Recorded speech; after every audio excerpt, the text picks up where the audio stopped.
Hello. Today we're going to be giving some background information on the topic at hand before we begin this discussion. Our panel is going to talk about the art during the Stone Age, and with an emphasis on the differences between the time periods.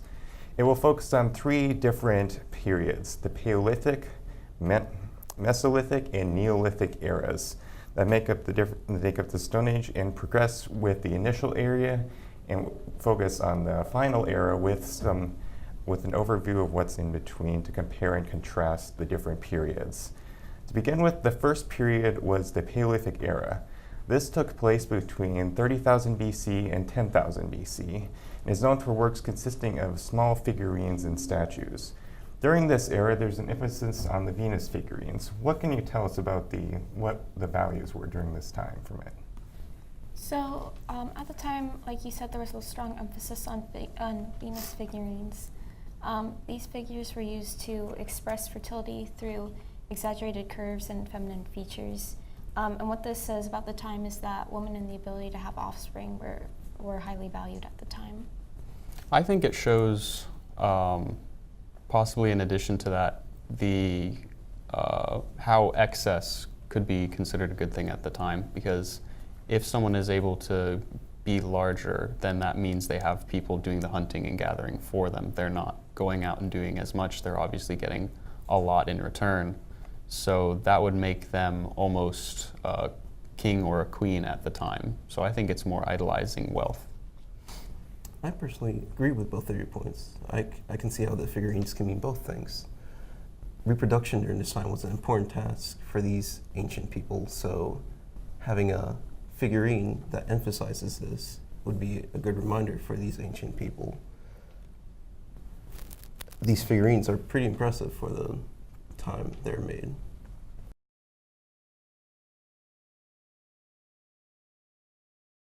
Those are all excellent points. And in a similar vein to the question on the Venus figurines, were there any themes that were expressed in the cave drawings as well? I think when it comes to the cave paintings during this time, I think the ancient people focused on the important aspects of their life, which included their hunting.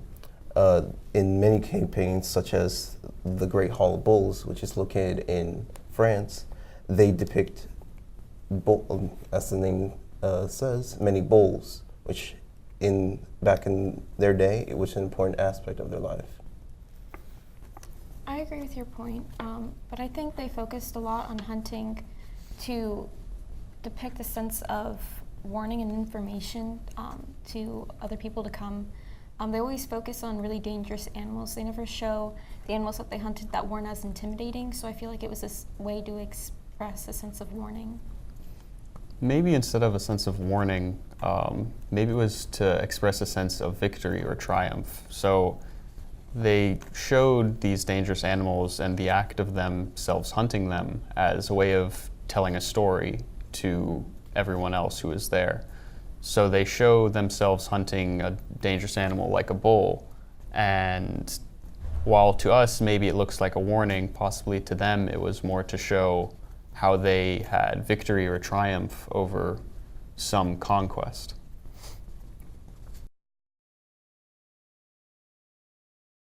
These are all very good points raised.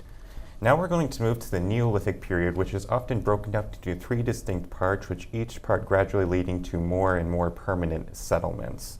So what was the start of this period, and why was it so significant? The start of this period was the formation of a temple in southeast Turkey. It was so significant because it was the first religious temple at the time. It covered 25 acres, it supported a roof, and it was covered in animal carvings, which was a very strong change from what had been seen previously. In addition to these animal carvings, there's also pictograms present, which can be seen as the natural evolution of the earlier cave paintings that we see in the earlier eras.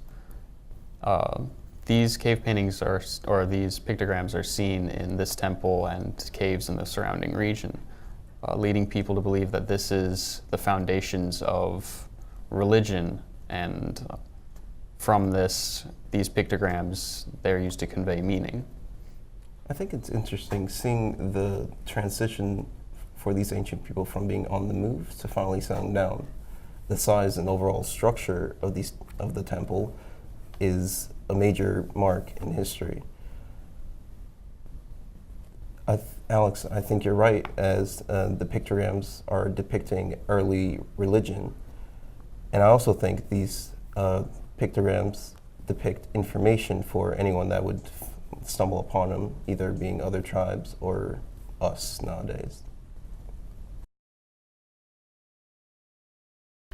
The second part of this period is estimated to be a refinement of more permanent settlements. But there was another major art form introduced during this period. What was it and why was it significant? In this period, we start to see the development of statues and busts. So this shows a transition from the earlier periods where cave paintings were the predominant form of art, or other sorts of figurines show like the Venus figurines. This shows a transition from looking at something outward of themselves to looking at themselves as an individual, since these sculptures were of themselves or someone else in the tribe. Since these are focusing more on who they are rather than the outward hunting of animals or something else, I think this shows a clear shift. I agree with your point on that. Their new sculptures show a lot more facial features depicted, and it shows a more personal sentiment to these pieces. They also have in one of the sculptures two people merging together, which I think shows a new sense of connection between individuals. Rather than showing a group hunting, they show an individual or a connection between two people. So I think it's becoming more personal.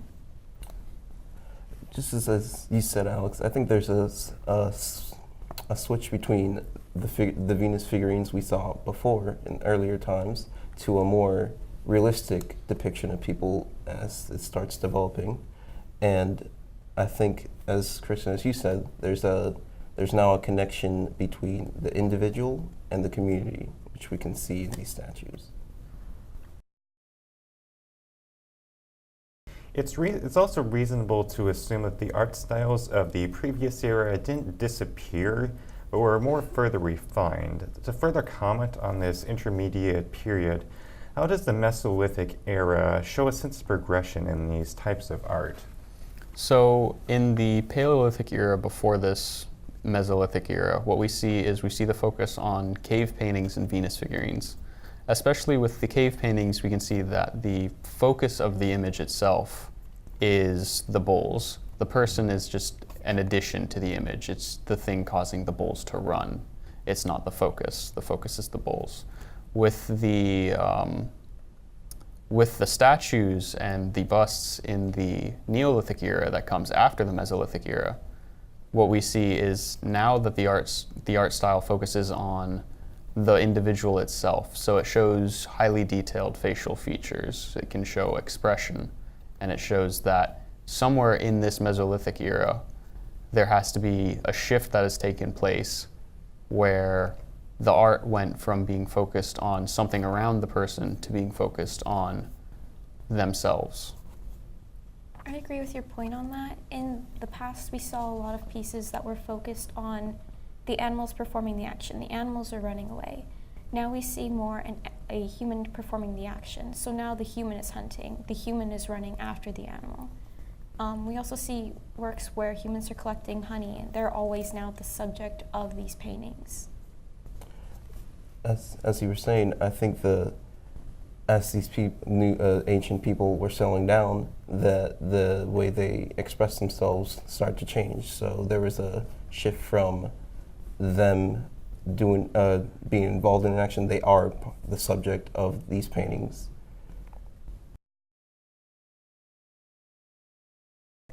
These periods are distinct from one another in the way human survival techniques evolved. The Paleolithic era was primarily defined by early human survival and hunting.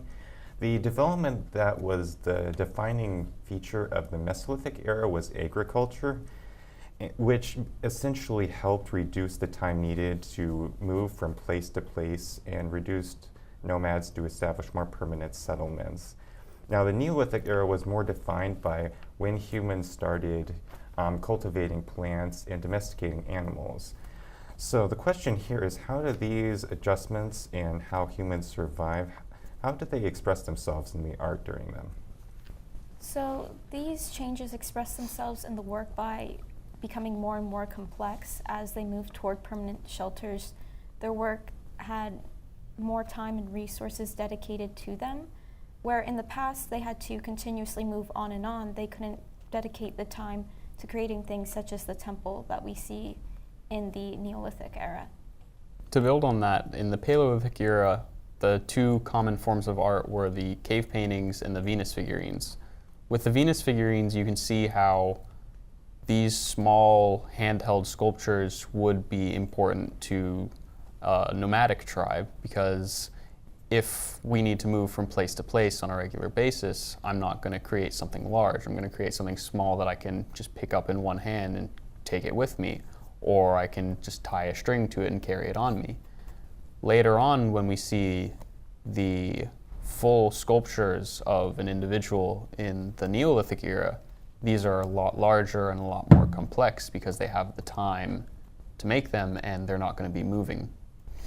As you were saying, Alex, with the Venus figurines, the cave paintings as well, they were kept pretty simple since they did not have the time or resources to make complex art. So as their lifestyle began to change, also their art became more complex. All right, those are all very good points. This was a very interesting and informative discussion we had, and thank you all for your cordial participation.